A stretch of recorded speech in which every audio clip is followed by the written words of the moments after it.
नमस्कार दोस्तों, स्वागत है आज की इस क्लास में। तो हमने बाज़ार टॉपिक शुरू कर रखा है, हमारा टॉपिक है बाज़ार के ऊपर चल रहा है। तो उसमें हमने देखा था कि जो बाज़ार के प्रकार हैं, उनको कई भागों में बाँटा गया है। तो हमने क्षेत्र के अनुसार पढ़ लिए थे, वस्तुओं के आधार पर पढ़ लिए थे, बिक्री के आधार पर पढ़ लिए थे। क्षेत्र के आधार पर 4 प्रकार के बाज़ार होते हैं, स्थानीय बाज़ार, क्षेत्रीय बाज़ार, राष्ट्रीय बाज़ार, अंतर्राष्ट्रीय बाज़ार। और जो वस्तुओं के आधार पर है, वस्तुओं के आधार पर जो बाजार है वो भी 4 प्रकार के होते हैं, सामान्य बाजार, विशिष्ट बाजार, नमूने द्वारा बिक्री और श्रेणी द्वारा बिक्री। और बिक्री के आधार पर जो बाजार है वो 2 प्रकार के होते हैं, एक तो खुदरा बाजार और एक थोक बाजार। ये सब हमने पिछली क्लास में पढ़ लिया था। और आज की इस क्लास में हम बात करने वाले हैं कि समय के अनुसार जो बाजारों को कितने भागों में विभाजित किया गया है। तो समय अनुसार भी जो बाजार है उनको 4 भागों में बाँटा गया है। तो एक तो अति अल्पकालीन बाजार, फिर अल्पकालीन बाजार, दीर्घकालीन बाजार और अति दीर्घकालीन बाजार। तो समय अनुसार भी जो वर्गीकरण है इनका 4 भागों में किया गया है। इन्हें हम पूरा विस्तार पूर्वक समझेंगे अच्छे से। तो चलिए शुरू करते हैं आज की क्लास। तो सबसे पहले जो है अति अल्पकालीन बाजार। देखिए अति अल्पकालीन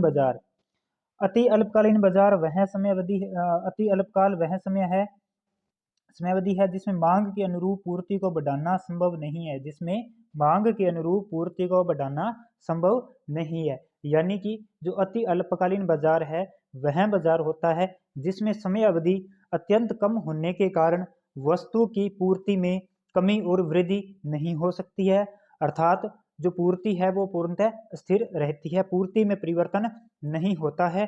केवल वस्तु की मांग में ही परिवर्तन होता है, पूर्ति में परिवर्तन नहीं होता। तो ऐसे बाजार को अति अल्पकालीन बाजार कहा जाता है। और जो शीघ्रनाशी वस्तुओं का जो बाजार है वो इसकी श्रेणी में आता है। किसकी श्रेणी में? अति अल्पकालीन बाजार की श्रेणी में आता है शीघ्रनाशी वस्तुओं का बाजार। शीघ्रनाशी यानी कि जो जल्दी ही नष्ट हो जाती हैं, जैसे दूध है, सब्जियां हैं, फल हैं आदि। तो ये इसके एग्जाम्पल हो जाएंगे, दूध, सब्जी, फल आदि ऐसे जो जल्दी नष्ट होने वाले इसके एग्जाम्पल ले लेंगे, जो जल्दी नष्ट हो जाती हैं ऐसी वस्तुएं। अब इसके बाद में हम जो रेखा चित्र आपको दिखाई दे रहा है, इस रेखा चित्र की सहायता से इसे समझेंगे। तो देखिए जो ओ एक्स अक्ष है, तो इस ओ एक्स अक्ष पर वस्तु की मात्रा तथा जो ओ वाई अक्ष है, ओ वाई अक्ष पर जो है कीमत को दर्शाया गया है। यहाँ पर कीमत को दर्शाया गया है ओ वाई अक्ष पर, और जो ओ एक्स है इस अक्ष पर मात्रा को दर्शाया गया है, वस्तु की मात्रा को दर्शाया गया है। और देखिए वस्तु की पूर्ति पूर्णतः स्थिर होने से जो पूर्ति वक्र है एस क्यू एक खड़ी रेखा के रूप में व्यक्त किया गया है। यहाँ पर आपको सामने दिखाई दे रहा होगा कि जो वस्तु की पूर्ति पूर्णतः स्थिर होने से पूर्ति वक्र जो है एक खड़ी रेखा के रूप में एस क्यू व्यक्त किया गया है। और मांग वक्र डी डी मांग वक्र ये डी डी मांग वक्र डी डी तथा पूर्ति वक्र एस क्यू दोनों ई बिंदु पर एक दूसरे के बराबर है। यहाँ पर ये मांग वक्र और ये पूर्ति वक्र दोनों ई बिंदु पर दोनों बराबर है। अतः वस्तु की जो कीमत है वो क्या निर्धारित होती है? वस्तु कीमत निर्धारित होती है ओपी कीमत वस्तु की निर्धारित होती है, ओपी कीमत निर्धारित होती है। वस्तु की मांग बढ़ने पर, अगर वस्तु की मांग बढ़ने पर मांग वक्र D1 हो जाता है, मांग वक्र D1 हो जाता है, जिससे जो मांग व पूर्ति का नया साम्य बिंदु E1 पर आ जाता है, नया साम्य बिंदु E1 पर आ जाता है, जिससे जो कीमत है, कीमत बढ़कर क्या हो जाती है? OP1 हो जाती है। कीमत बढ़कर क्या हो जाती है? कीमत बढ़कर OP1 हो जाती है। इसके विपरीत अगर वस्तु की मांग में कमी हो जाए, वस्तु की मांग में कमी हो जाए और जो मांग वक्र है नीचे खिसककर D2 हो जाए, नीचे खिसककर D2 हो जाता है, तो जो मांग व पूर्ति का नया साम्य बिंदु E2 पर हो जाता है, E2 पर निर्धारित होता है और जो कीमत है वो घटकर OP2 रह जाती है।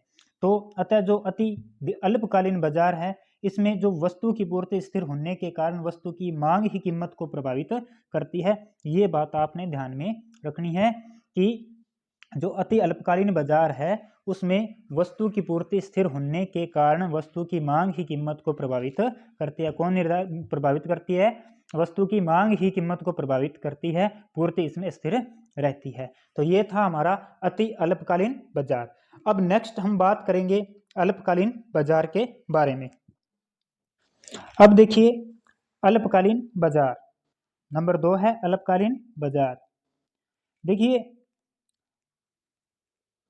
अल्पकालीन बाजार वह बाजार जिसमें समय अवधि इतनी कम होती है कि वस्तु की पूर्ति में परिवर्तनशील साधनों की मात्रा में परिवर्तन करके कमी या वृद्धि की जा सकती है। यानी कि ऐसी कंडीशन जिसमें वस्तु की पूर्ति में परिवर्तनशील साधनों की मात्रा में ही परिवर्तन करके कमी या वृद्धि की जा सकती है। इस बाजार में जो समय अवधि है वो इतनी होती है कि उत्पादक जो है अपनी विद्यमान पूर्ण क्षमता का प्रयोग करके पूर्ति में परिवर्तन कर सकता है, अपनी पूर्ण क्षमता का प्रयोग करके जो है पूर्ति में परिवर्तन कर सकता है। तो ऐसा बाजार कौन सा बाजार कहलाता है? अल्पकालीन बाजार कहलाता है। और इसमें देखिए यहाँ जो है कीमत निर्धारण में मांग व पूर्ति की शक्तियाँ दोनों प्रभावी होती हैं, परंतु पूर्ति की शक्तियों की तुलना में मांग की शक्ति अधिक प्रभावी होती है। ज़्यादा प्रभावी कौन होती है? मांग अधिक प्रभावी होती है। अब इसे हम रेखा चित्र के द्वारा समझेंगे। तो यहाँ पर वही सेम ओ एक्स अक्ष पर मात्रा ली गई है और ओ वाई पर वस्तु की कीमत ली गई है। तो प्रारंभ में देखो प्रारंभिक जो मांग वक्र हमारा डी डी है तथा जो पूर्ति वक्र है वो एस क्यू है। पूर्ति वक्र जो है एस क्यू है, प्रारंभ में पूर्ति वक्र एस क्यू है। तो यह एस क्यू जब मांग वक्र डी डी और पूर्ति वक्र एस क्यू है तो जो साम्य बिंदु है ई जीरो वहां पर जो कीमत निर्धारित होती है वो OP1 निर्धारित होती है, OP1 निर्धारित होती है, OP1 निर्धारित होती है। अल्पकाल में उत्पादक परिवर्तन साधनों में परिवर्तन करके पूर्ति में थोड़ी वृद्धि कर सकता है। अल्पकाल में जो उत्पादक है वो परिवर्तनशील साधनों में परिवर्तन करके पूर्ति में थोड़ी वृद्धि कर सकता है, जिससे जो है पूर्ति वक्र एस एस पर आ जाता है, जिससे पूर्ति वक्र एस एस पर आ जाता है। और जो साम्य है वो साम्य निर्धारित होता है E1 पर। पूर्ति वक्र एस एस होने पर जो नया साम्य बिंदु है वो E1 पर हो जाता है, जिससे वस्तु की कीमत बढ़कर OP हो जाती है। वस्तु की कीमत बढ़कर क्या हो जाती है? OP हो जाएगी। और वस्तु की जो पूर्ति BOQ से बढ़कर OQ1 हो जाती है। यहाँ पर जो मात्रा है ये भी OQ से बढ़कर क्या हो जाएगी? OQ1 पर आ जाएगी, OQ1 पर आ जाएगी। तो यहाँ पर जो SS है ये अति अल्पकालीन पूर्ति को दर्शा रहा है। तो ये था अल्पकालीन बाजार। उम्मीद है कि आपको अच्छे से समझ में आ रहा होगा। अब नेक्स्ट बात करेंगे हम दीर्घकालीन बाजार के बारे में। अब हम बात करते हैं दीर्घकालीन बाजार के बारे में। दीर्घकालीन बाजार देखिए दीर्घकालीन बाजार इस समयावधि में स्थिर व परिवर्तनशील साधनों में वृद्धि करके पूर्ति में मांग के अनुरूप परिवर्तन किया जा सकता है। देखिए दीर्घकालीन बाजार में क्या होता है कि इसमें स्थिर व परिवर्तनशील साधनों में वृद्धि करके पूर्ति में मांग के अनुरूप परिवर्तन किया जा सकता है। यानी कि दीर्घकालीन बाजार में पूर्ति में जो परिवर्तन है वो मांग के अनुरूप किया जा सकता है। और इस अवधि में या इस बाजार में कीमत निर्धारण में पूर्ति का अधिक प्रभाव रहता है। इसमें किसका अधिक प्रभाव रहता है? पूर्ति का अधिक प्रभाव रहता है। अब इसके बाद में हम बात करेंगे रेखा चित्र की। इससे पहले इसे थोड़ा सा और एक्सप्लेन कर दें।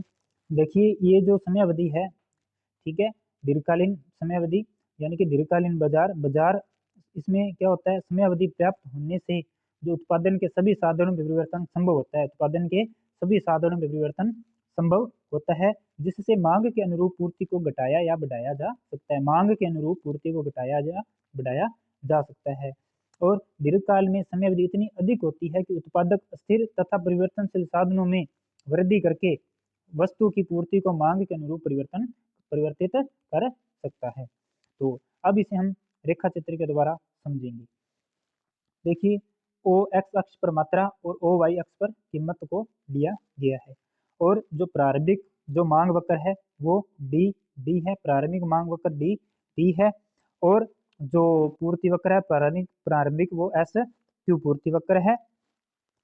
और यहाँ पर देखिए जो एस पी एस है ये जो है अति अल्पकालीन पूर्ति वक्र को दर्शाता है। और जो एल पी एस है ये दीर्घकालीन पूर्ति वक्र को व्यक्त कर रहा है। और जो मांग और पूर्ति का जो साम्य है, प्रारंभिक साम्य है, वो ई बिंदु पर है। प्रारंभिक साम्य कहाँ है? ई बिंदु पर है, जिससे जो प्रारंभिक हमारी जो कीमत निर्धारित होती है वो ओ पी, और जो मात्रा निर्धारित होती है वो ओ क्यू निर्धारित होती है। कीमत तो निर्धारित होती है ओ पी और मात्रा निर्धारित होती है ओ क्यू, और जो साम्य बिंदु है वो है, साम्य बिंदु है हमारा ई। अब इसमें देखिए दीर्घकाल में जो पूर्ति वक्र एलपीएस, दीर्घकाल में जो पूर्ति वक्र एलपीएस तथा मांग वक्र डी वन के बीच साम्य E2 पर है, साम्य बिंदु E2 पर है। और E2 पर निर्धारित होने के कारण वस्तु की कीमत बढ़कर OP1 हो जाती है। वस्तु की कीमत बढ़कर क्या हो जाती है? OP1 हो जाती है, तथा जो साम्य मात्रा है वो OQ2 निर्धारित हो जाती है। तो इस कारण जो है इसके अंतर्गत हम जो है मांग के अनुरूप पूर्ति में परिवर्तन किया जा सकता है। तो ये था हमारा दीर्घकालीन बाजार। तो उम्मीद करता हूँ कि आपको समझ में आ रहा होगा। अब इसके बाद में लास्ट हम बात करेंगे अति दीर्घकालीन बाजार के बारे में। देखिए अति दीर्घकालीन बाजार, अति दीर्घकालीन बाजार, देखिए जो अति दीर्घकालीन बाजार है इसे चिरकाल या ऐतिहासिक दीर्घकाल भी कहते हैं। इस अवधि में मांग और पूर्ति में आधारभूत परिवर्तन होते हैं। देखिए अति दीर्घकालीन बाजार में देखिए जब समय अवधि इतनी अधिक हो कि पूर्ति एवं मांग दोनों पक्षों में दीर्घकालीन परिवर्तन हो जाते हैं, इस बाजार में पूर्ति मांग दोनों में दीर्घकालीन परिवर्तन हो जाते हैं, तो वह बाजार दीर्घकालीन बाजार कहलाता है। इसके अंदर नए उत्पाद, इसमें नए उत्पाद, नई प्रविधियां, नए आविष्कार से, आविष्कारों से जो पूर्ति पक्ष है पूर्णतः परिवर्तित हो जाता है। और इसके अंदर देखिए उपभोक्ताओं के स्वभाव, रुचि, फैशन, जनसंख्या का आकार एवं उनकी संरचना में परिवर्तन हो जाने से मांग में भी परिवर्तन हो जाता है। तो ऐसा बाजार जो है वो कौन सा बाजार कहलाता है? अति दीर्घकालीन बाजार कहलाता है। अब इसके अंतर्गत आपने कुछ 2-4 बातें और ध्यान में रखनी है। देखिए अल्पकाल या जो अति अल्पकाल में मूल्य निर्धारण पर मांग का प्रभाव अधिक होता है, ये बात आपने ध्यान में रखनी है। जो अल्पकाल और अति अल्पकाल है, एक तो अल्पकाल और एक अति अल्पकाल, दोनों के अंदर ध्यान रखना है आपने। मूल्य निर्धारण में मांग का प्रभाव अधिक होता है। किसका प्रभाव अधिक होता है? मांग का प्रभाव अधिक होता है, मांग का प्रभाव अधिक होता है। जबकि दीर्घकाल में मूल्य निर्धारण में पूर्ति का प्रभाव अधिक होता है। और आपने ध्यान रखना है जो दीर्घकाल है उसमें जो है पूर्ति का प्रभाव अधिक होता है। और जो अति अल्पकालीन मूल्य को, इनको बाजार मूल्य, अति अल्पकालीन मूल्य को बाजार मूल्य और दीर्घकालीन मूल्य को सामान्य मूल्य कहा जाता है। ये बात आपने ध्यान में रखनी है। और इनकी चर्चा हम बाजार मूल्य, सामान्य मूल्य की इनकी चर्चा हम अपनी नेक्स्ट क्लास में करेंगे कि बाजार मूल्य क्या होता है और सामान्य मूल्य क्या होता है। तो उम्मीद करता हूँ आज की क्लास आपको अच्छी लगी होगी, सारा अच्छे से समझ में आया होगा। प्लीज़ चैनल को सब्सक्राइब जरूर कर लीजिए, लाइक ज़रूर कीजिए, ज़्यादा से ज़्यादा शेयर कीजिए, और पीडीएफ के लिए टेलीग्राम चैनल को ज्वाइन कीजिए। तब तक के लिए थैंक यू।